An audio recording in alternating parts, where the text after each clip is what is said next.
This is Shelby Lopez, and you're listening to On the Back Burner podcast. This episode is sponsored by Tacos and Tiro, a Kiwana food truck owned and operated by Shelby and Duva Lopez.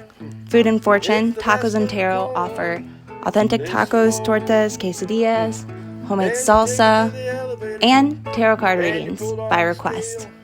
So for the third edition, we did what does it mean to support local? And it was all about loving the community, Fulton County in general, and Rochester. And just, so many people want to move, far away. And that's great. I moved away and I came back. And, a lot of people, want to explore. I certainly want to travel. But it's just about loving where you plant your roots, And that really made me embrace community more than I ever thought. The opening page started out once again with another incredible photo by Ed Jenkins. I believe that Ed and Jessica had went on a walk over at Mill Creek Golf Course, I remember, and he had taken the picture, and she was like, dude, look at the water. So that was the opening. The index had a photo of the original fencing that had been around the courthouse that's now around the park downtown in Rochester. What is that park's name? Of course, I'd forget right now. But the Centennial, it's where the Centennial Towers used to be. And it really symbolizes Rochester because there's pictures of it back in the 1800s, the late 1800s, when they had first had the courthouse and people were gathered around with their horses. And then later it had been taken to the county farm, or I think it was a county farm or orphanage. I think it was a county farm, though, where people, almost like a homeless shelter back in the day, and it had been around that. So it had some, for new beginnings, but also some, I feel like almost like tragedy or, a tragic middle. So the fact that it had been placed, downtown Rochester again kind of, was like the rainbow after the rain. So this edition once again was focused on Rochester. So it was cold, I remember. It was winter time, and I went downtown, and I'm like, okay, I'm gonna get all the iconic places in Rochester, something that just screams Fulton County. Around this time, they had just put the benches up in downtown Rochester, and it says Rochester on it. It has a little silhouette of the courthouse, and I just thought, I have to get a shot of this. I had a vision, and it took a lot of pictures, actually, because you had to get it just right. Otherwise, it blocked out a letter, and you couldn't quite see what it was. So it took a lot of pictures, but that ended up being the cover for this edition. Brian put a huge hand in this with his writing, and it just screams, Brian Walsh on the pages when you read it. But he put a lot of time and work into this, and we really appreciated all the hard work and dedication that he brought to the table once again with this edition. I remember for ads, this one, I remember going around to different places. I remember the Streamliner in particular. I had asked for ads, but, I was really pushing the community, and Townsend's, the Rochester Meat and Deli also. I'm just really pushing community when I'm doing these ads, because it really, essentially it was just about building our community up. This whole thing is about loving where we're at. Yes, it's nice to travel, but where we're from, you can't get anything like that. It is your hometown, and embracing, your roots. I just feel like recently, in the past few years, the town has really started to thrive and come back with a lot of charisma and a lot of personality. And it's our job as people that live here, to keep that personality and to, keep supporting these businesses.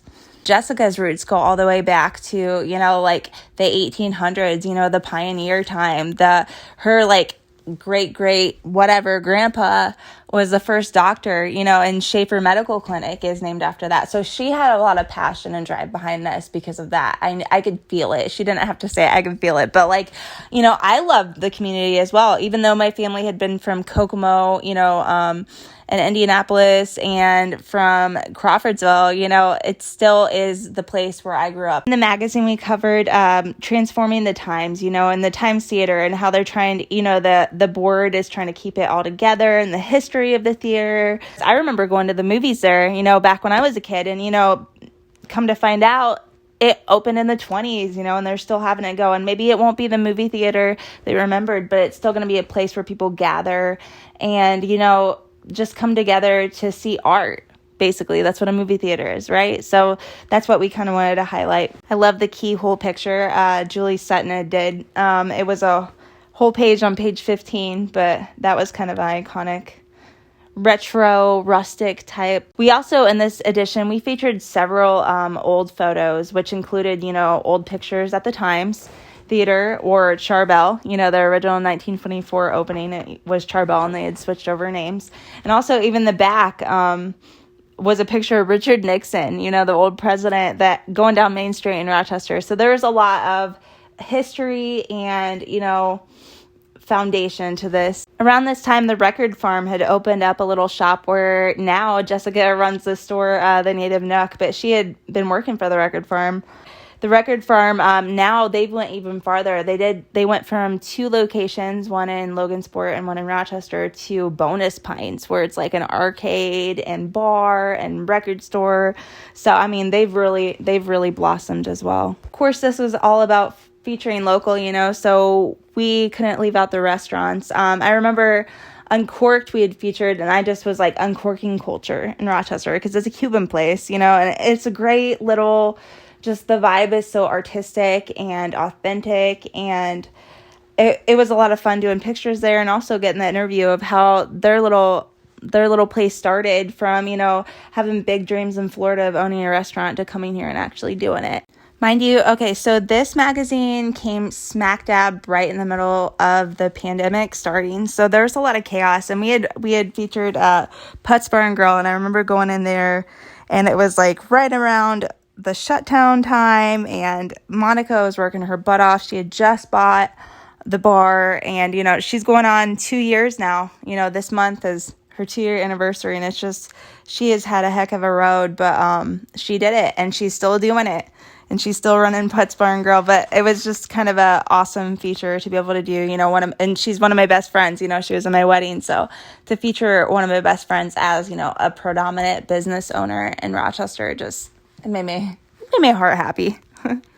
We also featured predominant people, the Rochester Downtown Partnership was featured, for how they built up the community, and basically, like the Boo Fest and all that fun stuff, that really give our community some culture, give our community some, sense of community and bring us all together. The libraries feature, people take it for granted, we just assume, every town has a library, but it's really such a great resource and, really a center of a community. The maker movement was a feature in the community and how that can build up, like things like, I know my brother in Columbus, Ohio, he participated in a makerspace, when he was in college, and you can probably find one at Purdue or, Notre Dame or, the bigger cities where the college campuses are, but around Rochester, it's kind of hard to find. So it's really cool that the Round Barn lab is trying to provide that for our community. Local shops and services as well,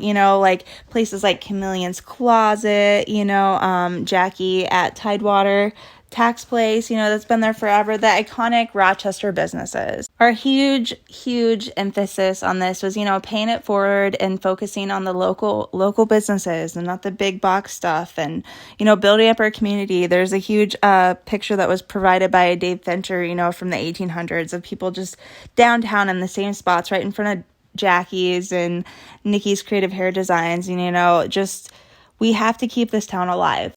And by keeping this town alive, we don't just mean, the thriving members of the community. It's also, the people that can struggle sometimes. And Jessica had the idea of featuring Fulton County Hope because, everybody has their ups and downs. And when people are down, it's not about, kicking them to the curb, turning a blind eye. It's about putting your hand out and humanizing, those that are down. Because kicking them when they're down, that's not going to do anything. We have to build up our community, and that includes the ones that are struggling. So that was kind of a interesting feature and, some hope for humanity too.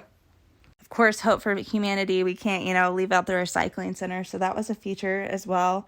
And just how, we don't have like curbside pickup anymore, but people are still going out of their way to, make this world a better place. Cause, essentially, our community builds our world. So just clean up after one another, look out for one another, and it's the little things that matter. The Outlet Youth Center in Rochester, has not went away. It's still in the same place. And I had the honor of, capturing some moments when they were putting it together, like from the start. They were just literally like building it.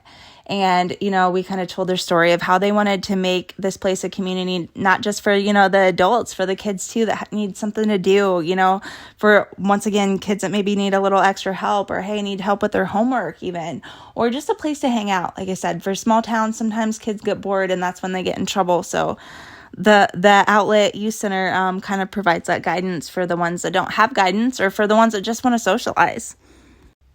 The Fulton County Animal Center gives a little extra help to our furry friends in need, and just all that they do, all the volunteer work that they do. They go above and beyond to take care of these local animals and cats, dogs, you name it, that just need help and a home, and they provide that for them until they can find something that is more long lasting.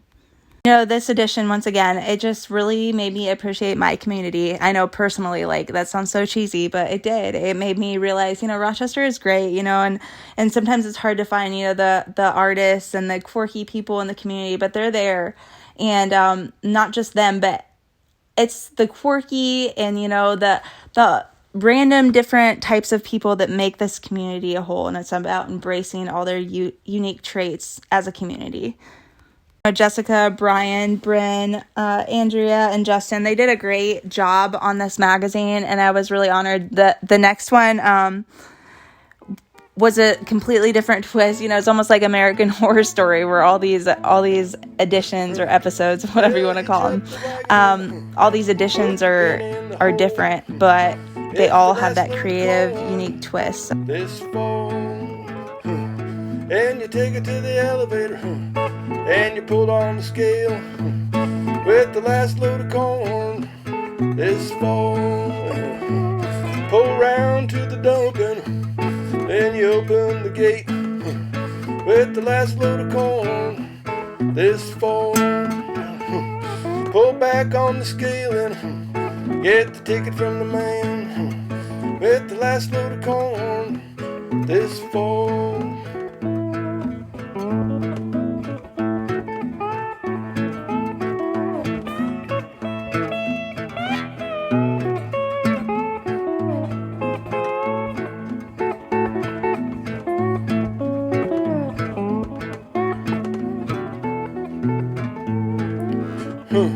Yeah, you take your money in and you pay off the bank with the last load of corn.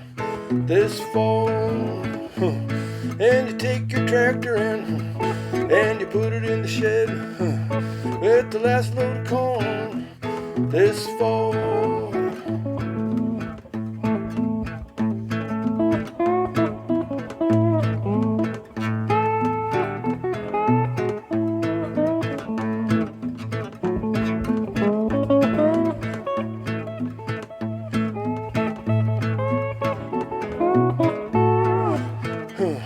Hey, you hitch up the wagon and put the pin in the hole. It's the last load of corn this fall.